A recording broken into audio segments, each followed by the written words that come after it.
Olá, meus irmãos e irmãs de Ideal Espírita, vocês amigos e amigas que nos acompanham aqui na página Estação da Luz Espírita, muitíssimo obrigado mesmo pela sua companhia. A nossa página Estação da Luz Espírita não tem fins lucrativos, o objetivo é a divulgação da doutrina espírita. E é por isso que nós reunimos aqui esta sede de matérias espíritas para que possa atender às suas necessidades, estudo, lazer, pesquisa. Você encontra aqui na nossa página Estação da Luz Espírita os livros da codificação, obras suplementares, entrevistas, palestras e os programas da Web Rádio Estação da Luz de Natal e Web Rádio Cristo Consolador de São Paulo. Ou seja, um acervo que atenda às suas necessidades, sem fins lucrativos. O objetivo é a divulgação da doutrina espírita. E agora eu convido você para nos acompanhar na reprodução de mais esse trabalho imperdível. Muito obrigado mesmo pela sua companhia e vamos juntos!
Muito boa noite, prezados amigos internautas.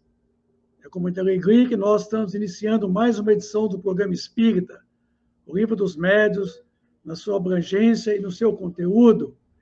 Estamos aqui trabalhando com vocês, através da Web Rádio Estação da Luz, o estudo sistematizado do Livro dos Médiuns.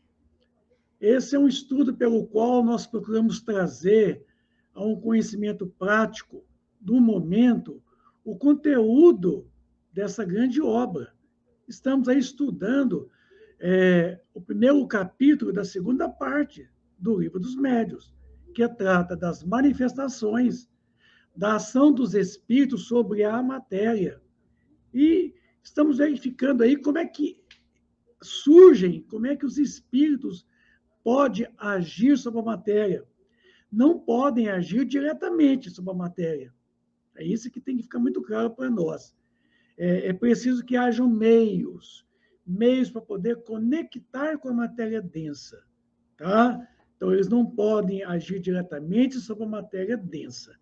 Mas, uma vez revendo aí as questões das propriedades do perispírito, é imperioso que nós saibamos de que o perispírito ele é um corpo totalmente eletromagnético, ele é um corpo fluídico, ele é um corpo formado unicamente de energias, de fluidos, que nós chamamos. E este corpo, ele, para alguns espíritos, ele é muito denso, no caso aí dos espíritos inferiores. O perispírito, diz Emmanuel no capítulo 6 do livro Roteiro de Emmanuel, coloca que o perispírito tem peso específico, o perispírito pesa, tá? Então ele tem peso, nós não sabemos qual seria esse valor, mas a gravidade age sobre o perispírito de espíritos inferiores. Na medida em que o espírito evolui, tá?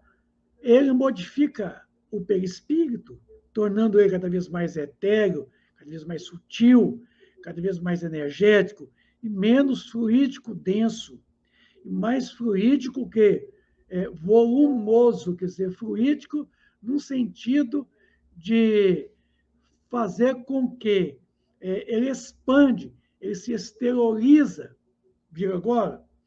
Então, Emmanuel coloca que há certos espíritos que têm um perispírito tão denso que eles andam rastejando pelo chão, pelo solo, de tão denso que é o peso específico do perispírito dessas entidades ainda muito inferiores.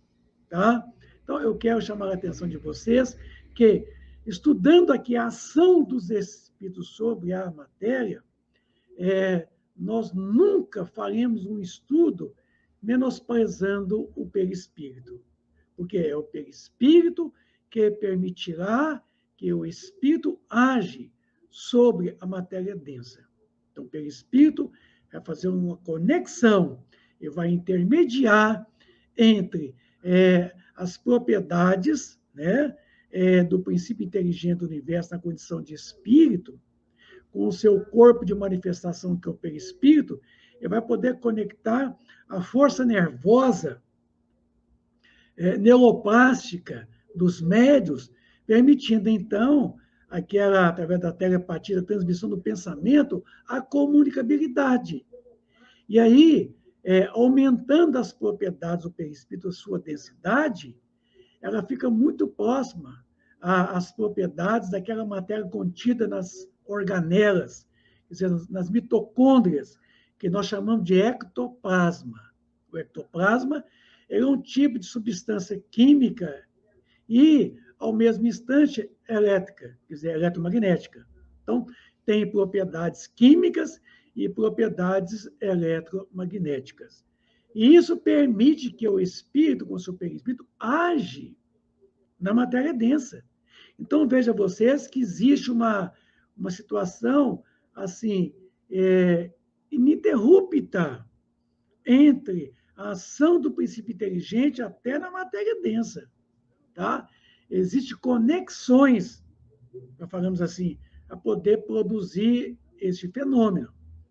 E, revendo aqui agora, o item 55 deste primeiro capítulo da segunda parte do Livro dos Médiuns, há um dito que o espírito é uma chama, é uma centelha. Quer dizer, isso está lá na pergunta 88 também do Livro dos Espíritos, dizendo que o espírito, ele é alguma coisa, certo? Ele não tem uma forma trigonométrica que nós conhecemos aqui na face da Terra. Ele tem a forma que lhe convier, ele tem a forma que ele achar conveniente. Ele pode se apresentar na forma de um clarão, de uma centelha, de uma chispa, de uma estrela, de um foco de luz. Emmanuel, quando se apresentou ao Chico Xavier a primeira vez, ele se mostrou através de uma cruz, um crucifixo, na onde, para o Chico, era o mais viável, porque o Chico era católico de carteirinha. Então, para poder tocar e chamar a atenção do Chico, nada melhor do que fosse um crucifixo. E ali, mentalmente, o Emmanuel, então, conversou com ele. Então, vejamos nós que o espírito, ele é uma chama, ele é uma centelha. Isso se deve entender com relação ao espírito propriamente dito, tá? Como princípio intelectual e moral, a que não se poderia atribuir forma determinada. Então, o princípio inteligente do universo, tá? Ele não tem uma forma. Nós não podemos dizer que o princípio inteligente do universo tem uma forma, ele não tem uma forma. Mas, de acordo com as suas propriedades, certo? Físicas, químicas, certamente esse princípio intelectual e moral, que é o princípio inteligente, ele vai ser dotado de uma irradiação, quer dizer, uma esterilização da mente. E esta vai tomar do fluido cósmico universal, do ambiente, do orbe, do planeta, do mundo no qual ele se encontra, e esse fluido vai condensar em torno de um foco, certo? Isso está lá no capítulo 14 do livro A Gênese, de Allan Kardec, quando fala dos fluidos. Lá vai explicar quando da formação do perispírito. Tá? É um foco, certo? É a condensação do fluido cósmico universal em torno de um foco. O foco é justamente o que está dizendo aqui, ó, o princípio intelectual e moral. E aí, esse foco vai condensar o fluido, e através dessa condensação é que nós teremos, então, a manifestação inteligente e moral desse princípio inteligente ali, já na condição de espírito. Tá? Aqui não se poderia atribuir forma determinada, não tem como. O espírito, ele tem a forma que convier. Ele é incorpóreo, quer dizer, ele é formado de matéria que escapa à nossa compreensão. Não deixa de ser matéria. Ele é alguma coisa. Se é alguma coisa, ele é matéria. E agora, o princípio inteligente que se tornou espírito, ele não tem uma forma determinada.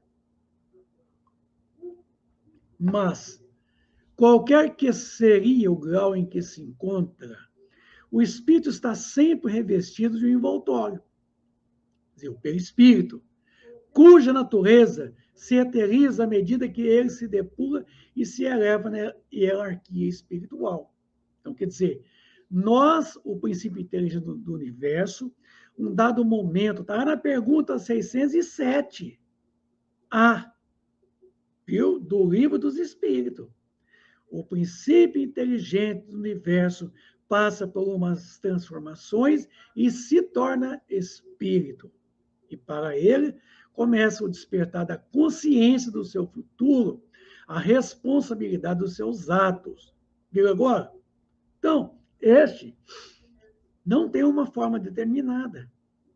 Agora, ele tomando do fluido cósmico universal, formando o perispírito, como está lá, como já disse no capítulo 14 do livro A Gênese, aí ele terá um corpo de manifestação. E esse corpo, inicialmente, como ele está numa condição já humana, certo? E como o Australopithecus é a primeira espécie aonde o princípio inteligente do universo torna-se espírito e adentra a humanidade, o reino hominal, ele passa a ser uma forma antropóide, certo? É o que nós chamamos de macacoide, chamado Australopithecus africano. Então, ali, ele já se apresenta, já no mundo corporal, com aquela forma de um macacoide. Então, o seu perispírito já tem uma forma organizada. Essa organização foi feita a nível de mundo espiritual, porque foi na transição do Ramapiteco, que é uma espécie macacoide não racional, não ainda moral, tá? É a última duelo que vai ligar ao Australopithecus africano, que já é o humanoide, que aí já tem os atributos, certo? E aí já é o reino hominal. Então, ali é o perispírito, é que permite essa conexão do princípio inteligente do universo na condição de espírito, conectando com a matéria densa. Agora, é importante verificar que em tudo isso aí, o que ocorre é uma grande transformação do fluido cósmico universal em torno desse foco. O foco é a irradiação mental, certo? Do corpo mental, da mente, daquele ser, certo? Em formação já na condição de espírito. Mas é o princípio inteligente do universo que pensa, que mentaliza, que irradia o pensamento. E esse pensamento, ele passa a personificar nessa pequena individualização, que é o espírito. E aí, mais tarde, a busca da individualidade, isso. Então, vejamos nós que o espírito está sempre revestido desse corpo de manifestação. André Luiz chamou de psicossoma, tá? E André Luiz disse que o perispírito é uma tessitura eletromagnética. Tessitura pressupõe tecido. Tecido pressupõe vestir, certo? O ser duplo. Então, essa natureza se eteriza. Na medida em que o espírito se desmaterializa, ele vai, então, tomando um volume enorme, tá? Ele vai irradiando cada vez mais, e se torna tão radiante, certo? Que essa irradiação é puramente eletromagnética. Em física quântica, nós estudamos de que o volume é inversamente proporcional à massa. Isso quer dizer, quanto maior é a massa, menor é o volume. Agora, quanto menos massa possuem, maior será o volume. Porque a massa é resistência ao movimento. No caso aqui, essa massa é resistente ao movimento de irradiação mental. Portanto, que um espírito mais avançado, o seu perispírito é enorme. Ele tem um volume extraordinariamente tão grande que para nós aqui é desprezível de poder medir. Agora, o meu perispírito, por exemplo, que sou uma criatura atrasada ainda, pertence à terceira ordem dos espíritos, meu perispírito ele está praticamente do tamanho do corpo. Se ele ultrapassar o corpo físico, 1 milímetro, 2 milímetros, tamanha a minha natureza espiritual. Isso é muito aquém ainda. Mas o perispírito de Jesus, certo? Ele é tão irradiante, ele é tão grande, ele é tão volumoso, ele é tão energia, que ele envolve todo o planeta Terra. Todo o planeta Terra. Nós estamos mergulhados dentro de um perispírito do Cristo, o Jesus que aqui esteve conosco, que é o diretor do mundo de expiação e provas no planeta Terra.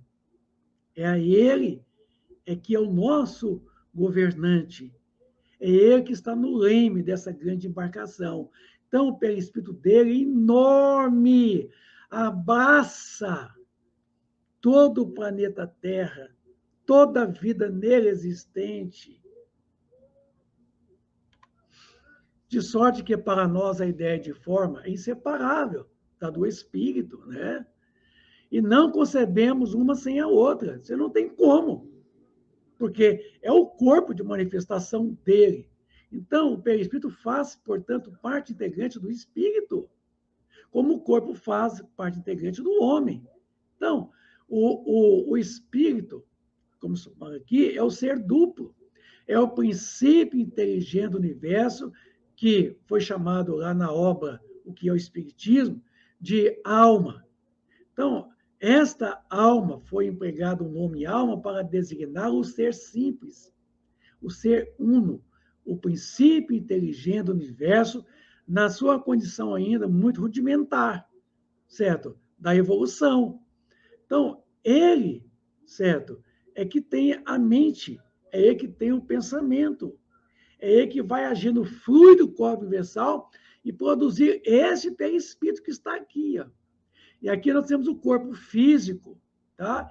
E aqui nós temos o corpo vital. O corpo vital foi chamado por André Luiz, no seu livro Os Domínios da Mediunidade, como sendo duplo etérico. O duplo etérico, quer dizer, o duplo do perispírito, quer dizer, é uma terminação do perispírito, é uma cópia, uma continuidade do perispírito a nível grosseiro, a nível neurológico, de energias nervosas, certo?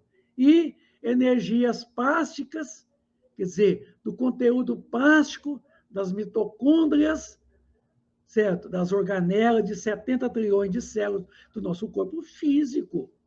E ali, esse corpo vital é o corpo da vida, onde o fenômeno da vitalidade ele é plenamente sofrendo alterações de acordo com nossos estados emocionais, certo? Debilitando quando nós perdemos a capacidade de assimilação das energias das quais nós assimilamos da natureza, do ar, da água, da terra, da alimentação, do sol, das estrelas. nós canalizamos através do centro vital coronário energias oriundas dos planos superiores. Tá? Nós aulimos através do centro esplênico energias que vêm do Sol, energias chamadas energias, radiações alfa, que o Sol manda para nós.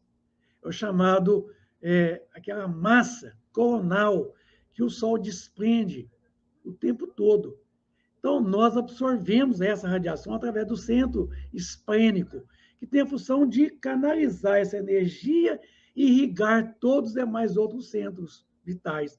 Quando eu falo centros vitais, estou falando de o que vocês chamam de chakras. Eu não gosto de falar chakra, porque a terminologia chakra, ela não é uma terminologia espírita, ela é uma terminologia que vem do sânscrito, lá do velho hinduísmo, viu? Porém, o perispírito só por só não é o espírito. Do mesmo modo que só o corpo não constitui o homem. Porquanto o perispírito não pensa. Ele é para o espírito que o corpo é para o homem. O agente ou instrumento de sua ação. Então, o princípio inteligente é que, dotado de um corpo de manifestação, ele age. Então, o ser pensante é o princípio inteligente do universo. Portanto, foi chamado princípio inteligente. Inteligente porque é dotado de inteligência. Ele pensa. E esse pensamento irradia através do seu corpo mental que é um corpo que precede o perispírito.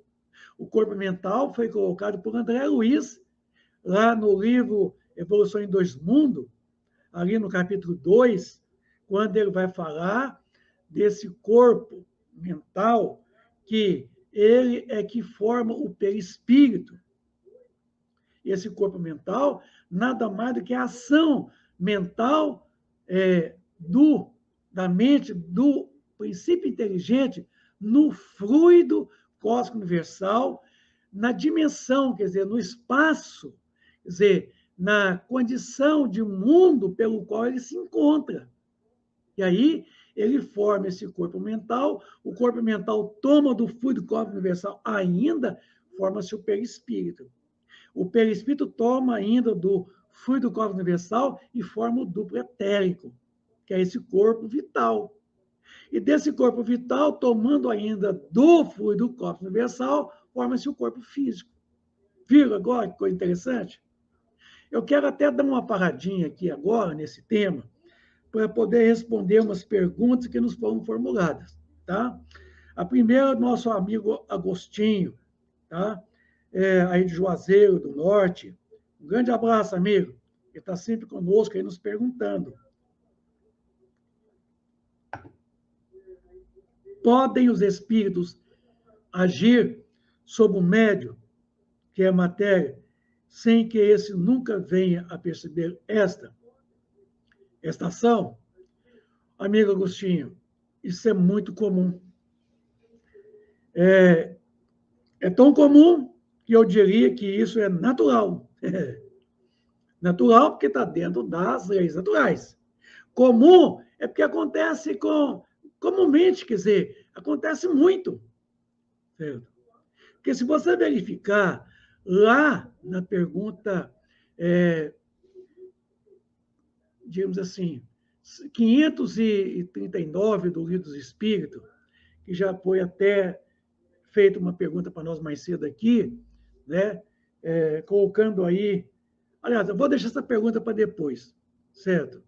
Mas o que eu quero mesmo é comentar que a pergunta 459 do Livro dos Espíritos foi colocado o seguinte: podem os espíritos influir sobre os nossos pensamentos, palavras e ações? Muito mais do que imaginais. Que de ordinário ou de comum são eles que vos dirigem. Então, perceba bem, Agostinho, de que o tempo todo os espíritos nos dirigem. Sabendo, tomando conhecimento ou não, eles agem. Eles agem à nossa revelia. Eles agem sem que nós saibamos. Lá no Livro dos Médiuns, tá? Eu vou dizer para vocês aqui, para complementar essa ideia, lá no capítulo 16, no item 188, que fala da variedades comuns de todos os gêneros de mediunidade, eu falo dos médiuns naturais ou inconscientes. São aqueles que produzem os fenômenos espontaneamente, sem nenhuma participação da sua vontade, e o mais frequentemente, com seu desconhecimento. Viu? Então, são aqueles chamados médiuns naturais, que não têm conhecimento, desconhecem tudo, ignoram, mas que produzem os fenômenos.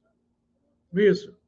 E temos os chamados médiuns facultativos, que já são aqueles que já têm o conhecimento daquilo que faz, são aqueles que provocam, são aqueles que evocam, são aqueles que produzem o fenômeno com conhecimento, eles provocam o fenômeno. Então, quer dizer, eles evocam os espíritos. Então, esses são chamados médiuns facultativos. Então, Agostinho, nós, o tempo todo, sabendo ou não, nós somos suscetíveis da ação dos espíritos. Tá? Porque somente o espírito pode perceber, pode registrar a presença de outros espíritos. Essa fala é do nosso amigo lá, do livro do Raul Teixeira, em que ele vai comentar no livro Correnteza de Luz, em de que somente o espírito ele pode registrar a presença do espírito, dos outros espíritos, dos espíritos. O corpo não pode registrar a presença dos espíritos. Então, Camilo, através do Raul Teixeira, ele psicografou esse livro, Raul Teixeira, Correnteza de Luz, e o Camilo explica que somente o espírito pode perceber o outro espírito, pode perceber os espíritos, pode perceber o mundo espiritual. O corpo não pode. Viu agora? Então, o tempo todo, nós somos suscetíveis dessa ação dos espíritos. Portanto, que muitas das vezes são eles que nos dirigem o tempo todo. O tempo todo estão nos dirigindo. E nós não estamos aí sabendo disso, o que está acontecendo com a gente. Então, eu acho que isso aqui, a sua pergunta, sabe, ela vem nos trazer um certo esclarecimento muito, muito, muito mesmo importante.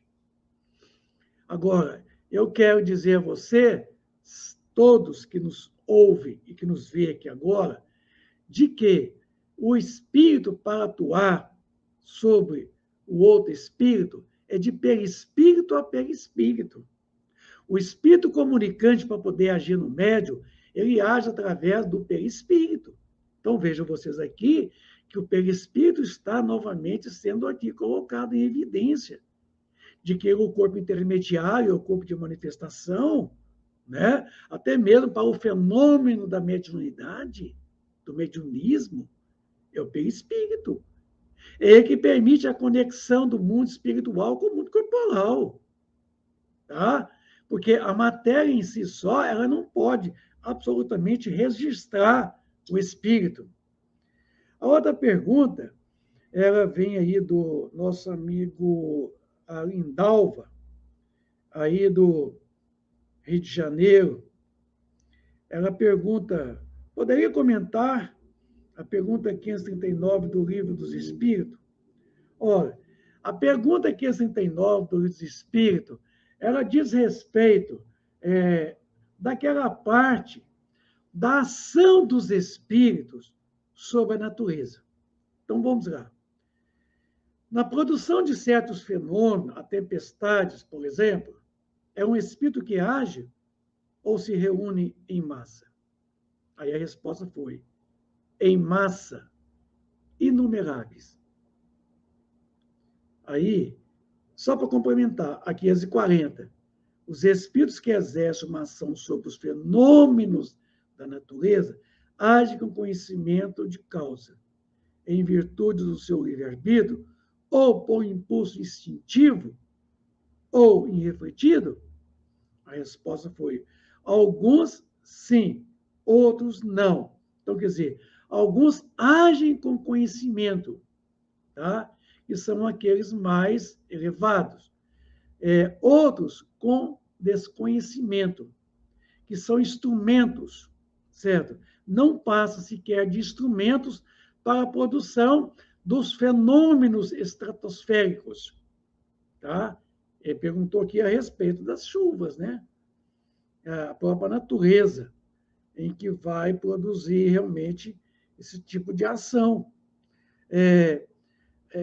Podem fazer com que eles agem em grupamento.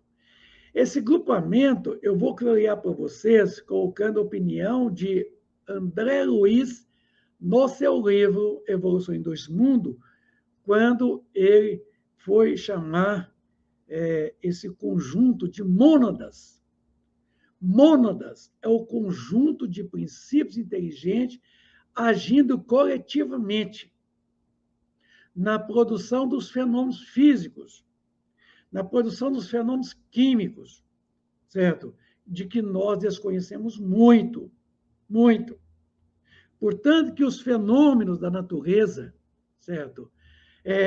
Eles ocorrem tendo em vista a ação desses espíritos, que, por outro lado, são chamados elementais. No livro Roteiro, no capítulo que fala das forças estranhas, o próprio Emmanuel comenta um pouco a respeito desta espécie, quer dizer, dessa categoria de entidades, de espíritos que ainda não adentraram o plano da racionalidade, da sentimentalidade, quer dizer, não tem sentimentos, certo? É muito falado os elementais, espíritos da natureza, espíritos da água, do ar, da terra, espíritos do fogo, espíritos que provocam os temporais, as chuvas, os ventos. Quer dizer, esse conjunto, essa mônada que forma esse conjunto de fenômenos que tem uma causa. E o efeito é o que nós estamos falando aqui. Por exemplo, a chuva é o efeito. É o efeito de um fenômeno físico-químico que ocorre na natureza, certo? Em que existe uma ação do princípio inteligente em conjunto, em mônadas, para produzir o fenômeno, certo? Da precipitação da água, da chuva, isso. Assim também as correntes de ar, isso, da chamada rosa dos ventos, né? Assim como também o fenômeno do fogo. Enfim, são a ação desses espíritos, certo?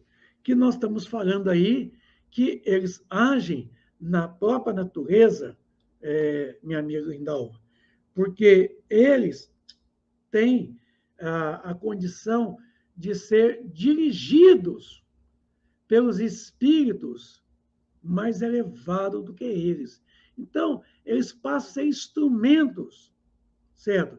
Da própria natureza, na produção de tais e tais e tais fenômenos, sob a supervisão e sob a ação dos espíritos mais elevados do que eles. Foi por isso que foi dito na pergunta que uns têm conhecimento, outros não têm. Isso. E ali eu não vou ler a resposta, é muito grande a resposta, mas eu sugiro a você, tá, minha amiga, a dar uma lidazinha, Lindalva, lá no livro dos Espíritos, na pergunta 540, que é após a sua pergunta que você formulou, viu? Para você ficar mais imbuído, então, como é que se dá essa ação dos Espíritos em linhas gerais. Aqui, a gente está falando da condição do Espírito numa condição muito precedente ao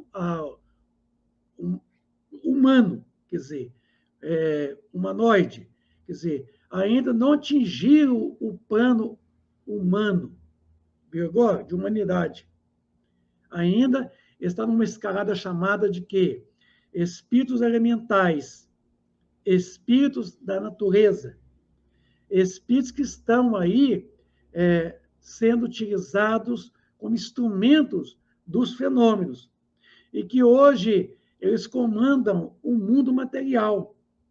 Amanhã eles comandarão o mundo moral. Está aqui na resposta 540. Tá? Hoje, eles agem na natureza sob o quê? Sob a tutela, a proteção, o amparo e a coordenação dos espíritos mais avançados. Então, eles não passam sequer de instrumentos da própria natureza, tá? Como sendo forças. Forças que produzem essas grandes ações que estamos falando para vocês. Ângela Barbosa Cruzeiro, aí de Campinas, ela pergunta: a prece exerce uma ação apenas espiritual? Tem componentes puramente materiais? Da evocação que sempre tem a prece? Olha, nós estudamos lá no livro Evangelho segundo o Espiritismo, quando se fala lá do capítulo 24, lá, quando vai colocar para nós, né, desta ação da prece, como é que se dá esta ação magnética, esse poder magnético da prece, certo? Existe uma ação eletromagnética da prece.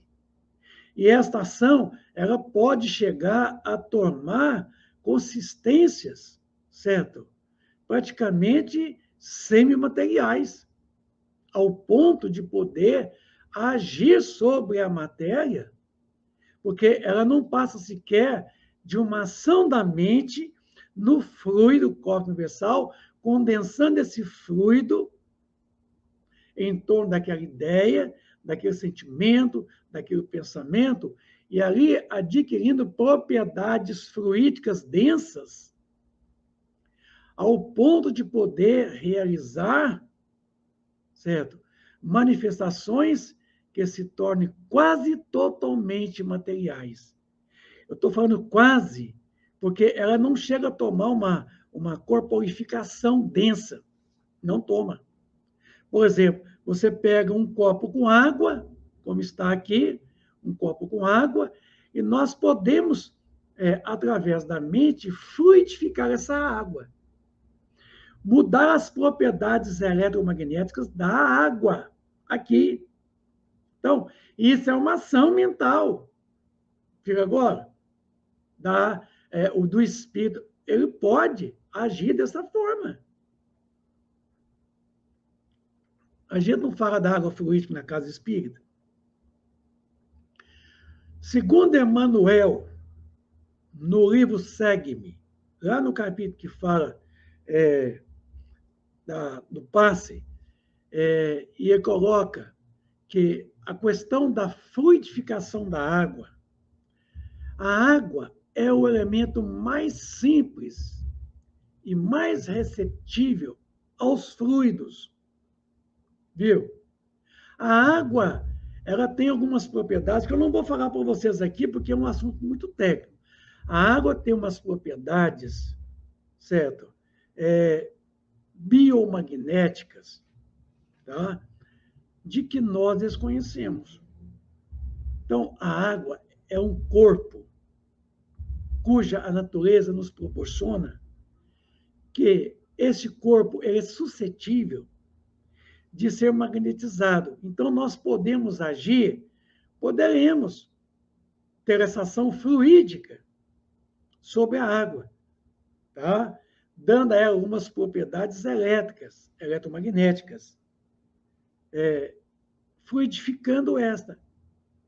E essa absorção desse fluido pode operacionalizar em nosso organismo grandes mudanças, grandes transformações físicas e químicas.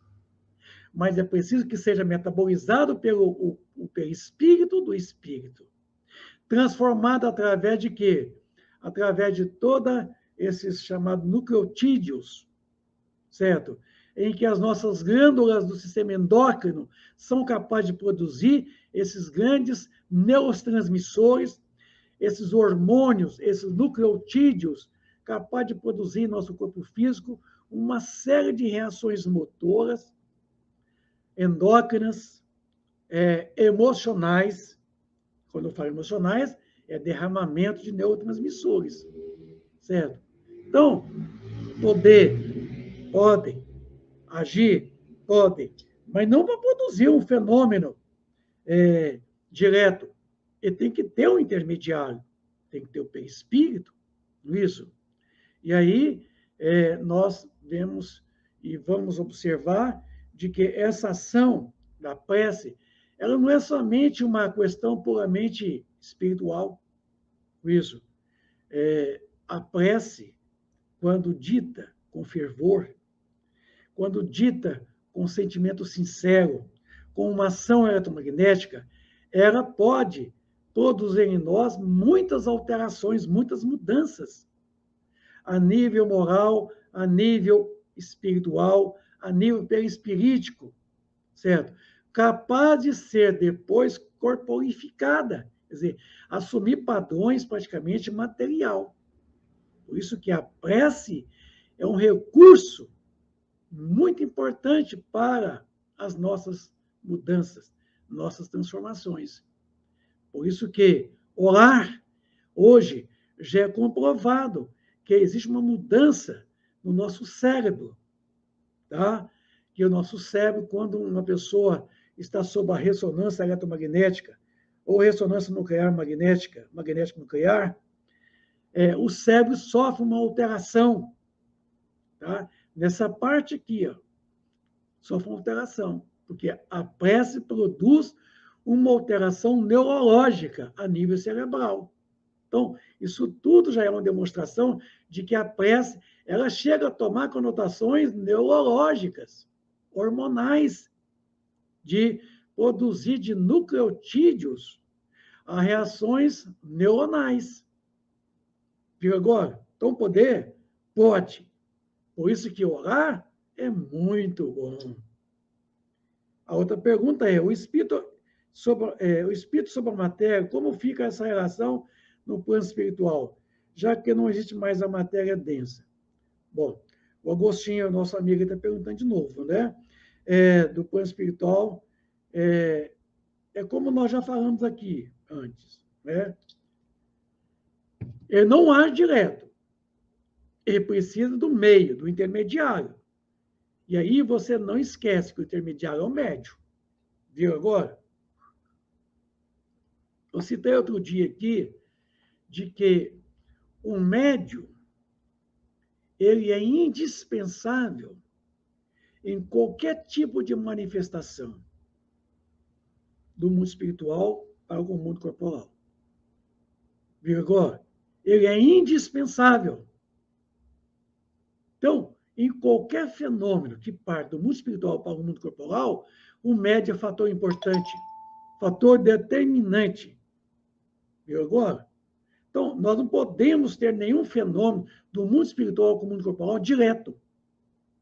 Portanto, que outro dia eu citei aqui, o grande problema aí da TCI, chamada transcomunicação instrumental, muito divulgada através da mídia, há um auê, há uma deturpação, há um equívoco muito grande, certo? A TCI ainda ela não chegou num desenvolvimento ostensivo.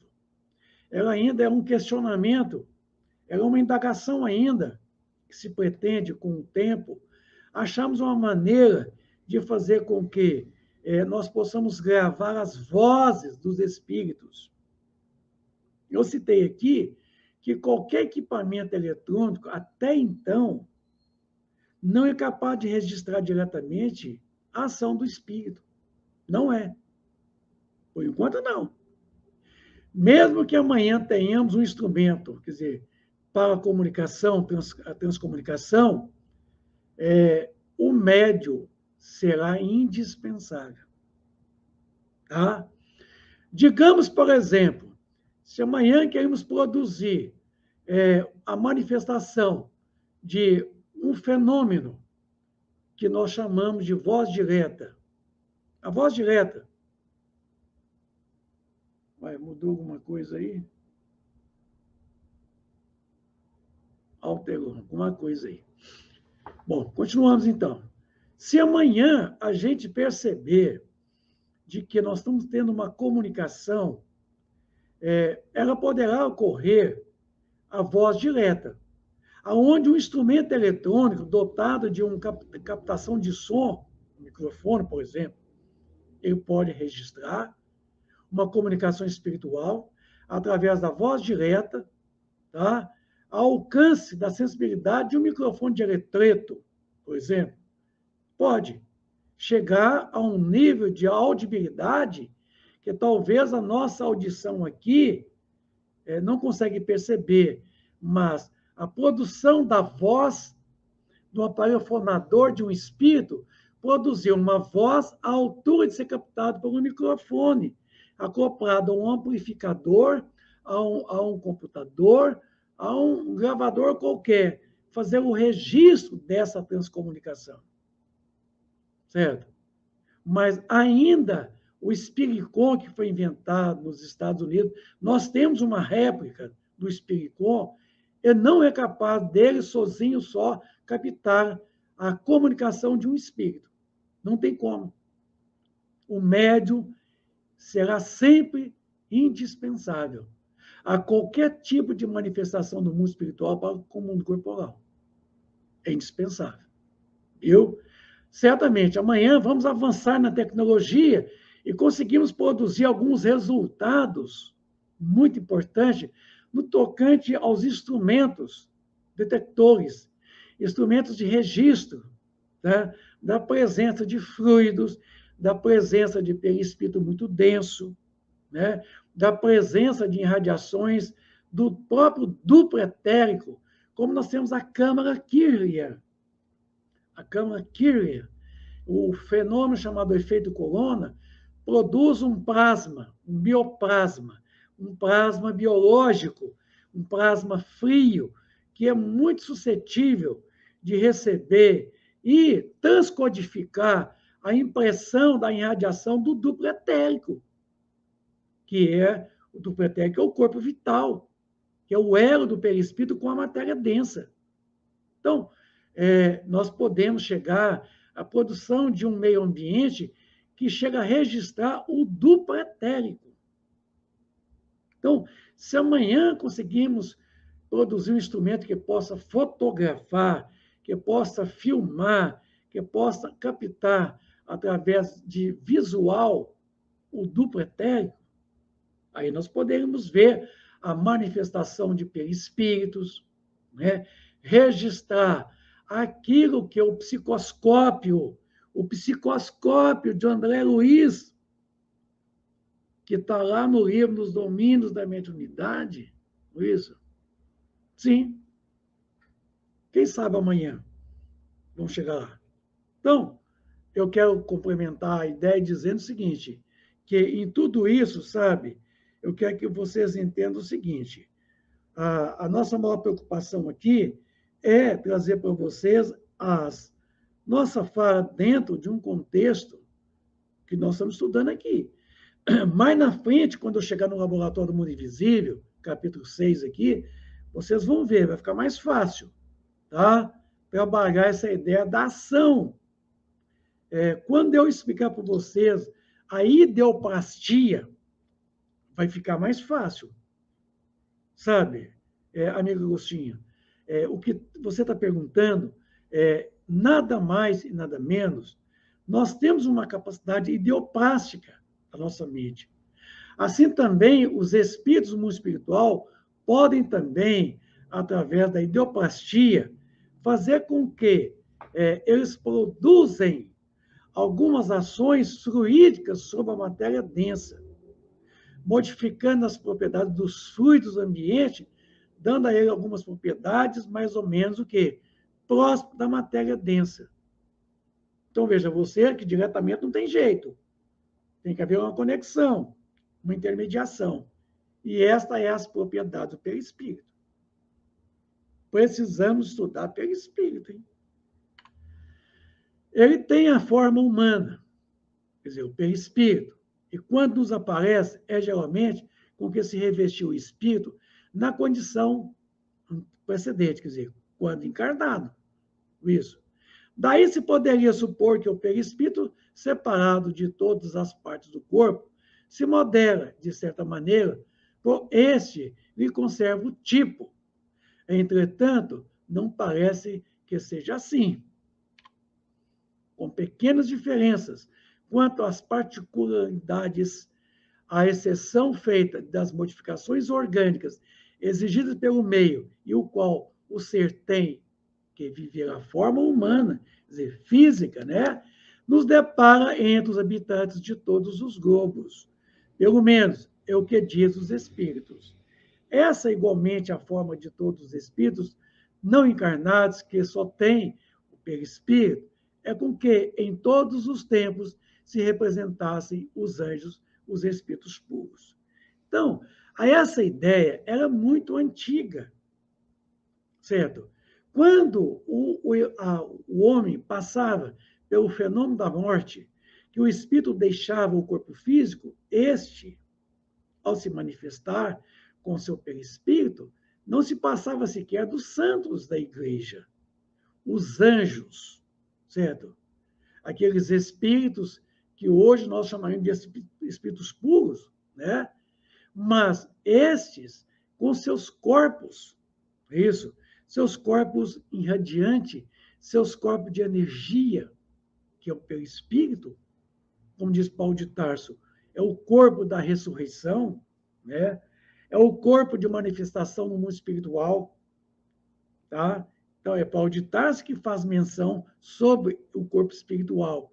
Então, há essa pequena diferença quanto às condições de qualidades, de particularidades, certo? Que o corpo possui, né? A forma humana, ela permanece. Verdade que o próprio André Luiz fala da chamada histogênese, que é uma gênese historítica, quer dizer, uma gênese diferenciada da precedente. A historística aqui é do corpo físico, certo? Eu não vou adentrar porque é muito técnico, mas o André Luiz coloca que quando o espírito deixa a matéria densa, o seu perispírito passa por uma o quê? Uma transformação historítica, certo? Ele chamou de histogênese, quer dizer, é uma geração nova, é um fenômeno novo, histórico. Não é histórica, não, é histórese. Então, uma oportunidade eu explico isso, viu? Porque realmente é interessantíssimo, certo? Pensa bem, você está num corpo físico, com todas as nuances daquela matéria densa, com todas as suas propriedades físico-químicas e biológicas, e passa por uma transformação, quer dizer, perde algumas particularidades e passa a ter outras, quer dizer, passa por uma transformação que para nós é muito desconhecido, a nível de mundo espiritual, o perispírito. Muito desconhecido. Nós temos que conhecer algumas propriedades do perispírito e propriedades do fluido cósmico universal, para a gente poder saber o que acontece com o espírito após a morte do corpo físico, quando ele se apresenta no mundo espiritual com o seu perispírito. Vai haver o quê? Uma transformação que nós ainda não chegamos a uma consolidação dessa histogênese, que André Luiz prenuncia no seu livro Evolução em Dois Mundos, que para nós é desconhecido, né? É uma experiência nova, é um fenômeno novo, biológico, sim, biológico a nível de perispírito. O perispírito ele tem fisiologia, o perispírito tem anatomia, o perispírito tem morfologia, o perispírito tem patologias, o perispírito tem características que nós desconhecemos. Viu? Tudo que nós temos nesse corpo precede do perispírito. O perispírito tem tudo. Esse corpo físico é uma cópia dele. O fenômeno que nós observamos aqui, na corrente sanguínea circulando, nós temos no perispírito, como diz o André Luiz, correntes eletromagnéticas, que é a matriz do sistema sanguíneo do nosso corpo físico, chamado sistema circulatório. Então, você vê o que nós temos aqui, acontece a nível de perispírito. Agora, eu fico pensando, quando eu estudo o ciclo de Krebs, né? Que é a produção da ATP, da ADP, o trifosfato, a adenosina, produzida pelas mitocôndrias. Eu fico pensando, meu Deus, como deve ser bonito demais a gente descobrir. Porque o André Luiz coloca no livro Evolução em Dois Mundos que o centro de força coronário ele age diretamente na mitocôndria, lá no interior das células. A mitocôndria é uma organela capaz de poder produzir a oxidação da glicose para a glicólise, certo? E a transformação da glicólise em energia eletromagnética, em fosforização, quer dizer, produzindo energia vital, energia da vida, certo? Produzindo um fenômeno físico-químico biológico que é praticamente invisível aos nossos olhos, até mesmo ao microscópio, porque é uma produção de energia, que nós não temos instrumento para poder medir essa energia vital da uma mitocôndria.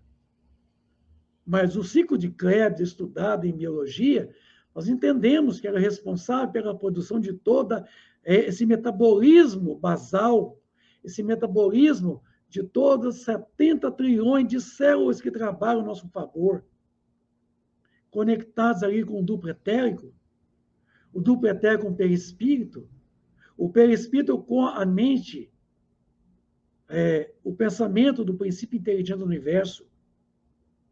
E aí a gente passa a verificar a grandeza do centro de força coronário, que é o Supremo, que está aqui, ó, hierarquicamente, na posição suprema. Ele age sobre os demais outros centros vitais, os chakras, mas ele age diretamente lá na mitocôndria. Porque André Luiz disse que a mitocôndria é a produção da energia elétrica, é uma fábrica de energia eletromagnética, é uma usina elétrica. Muito bonito isso. Mas que provém tudo da ação do coronário, certo? Agindo diretamente. Lá, naquela parte infinitesimal, certo? Da produção da energia de uma simples mitocôndria. Simples, né? É engraçado, simples. Eu estou falando simples porque é tão pequeno que chega a ser até invisível aos nossos olhos, mas que está trabalhando por nós. É microscópico, né? É micro. Então, eu quero dizer para vocês, amigos, de que o perispírito tem um papel muito profundo. Quando André Luiz nos propôs o livro Evolução em Dois Mundos, certo? O Chico Xavier foi criticado. O pessoal da Universitários foi até o Chico para poder criticar o Chico as absurdidades surgidas numa obra daquela. E o Chico entrou em jogo deles? Absolutamente que não. Hoje, as faculdades por aí já têm uma cadeira de espiritismo dentro da própria faculdade. Já tem estudo, pesquisa, experimentos na área espírita. Então, o livro André Luiz hoje é estudado em faculdades, principalmente Evolução em Dois Mundos e Mecanismo da Mediunidade. Então, é para o perispírito que eu e vocês têm que voltar a atenção para entendermos essas nuances das manifestações do espírito sobre a matéria. Não direto, mas através de meios. Meus amigos, meu tempo está esgotando. Eu quero muito poder agradecer a atenção, o carinho de todos vocês, amigos internautas, que estão conosco agora, em qualquer outro momento. Eu quero agradecer a Lúcia Araújo Costa, que está aí no chat. Obrigado, minha amiga. Boa noite, viu? Me cumprimentou. Eu quero te agradecer a presença sua, estar conosco aí mais uma vez. Agradecer a Deus, Pai Todo-Poderoso, pela noite de hoje, a Jesus, mestre, guia, modelo de perfeição, a quem eu devo muito a minha estima, o meu amor, a essa grande criatura espiritual. Quero agradecer muito aos amigos espirituais, agradecer a direção da Web Rádio Estação da Luz, na pessoa do nosso incansável trabalhador, senhor Tavares. A ele, a minha admiração, o meu respeito pela sua coragem, pelo seu trabalho, pelo seu esforço, a sua relevante força de vontade em vencer realmente os antagonistas desse grande trabalho que produz há vários anos. A ele nosso estima, nosso abraço, pedimos a Jesus que lhe proteja, que lhe ampare, a Web Rádio Estação da Luz, que manda essa mensagem a todos os 4 cantos do planeta Terra. Uma boa noite para todos. Eu quero convidar vocês na segunda-feira, às 15 para as 9 da manhã, pelos caminhos da evolução. Um grande abraço para todos. Um final de semana repleto de muita luz, de muita paz. Vamos orar para que nós possamos transmutar esses fluidos oriundos das orgias desse carnaval que passou. Vamos fulminar esses miasmas que estão pairando aí sobre o Brasil, desses fluidos, com os nossos bons pensamentos. Boa noite para todos. Obrigado. Com Deus. Chegamos ao final da nossa atividade. Muitíssimo obrigado mesmo pela sua companhia e espero você no próximo evento.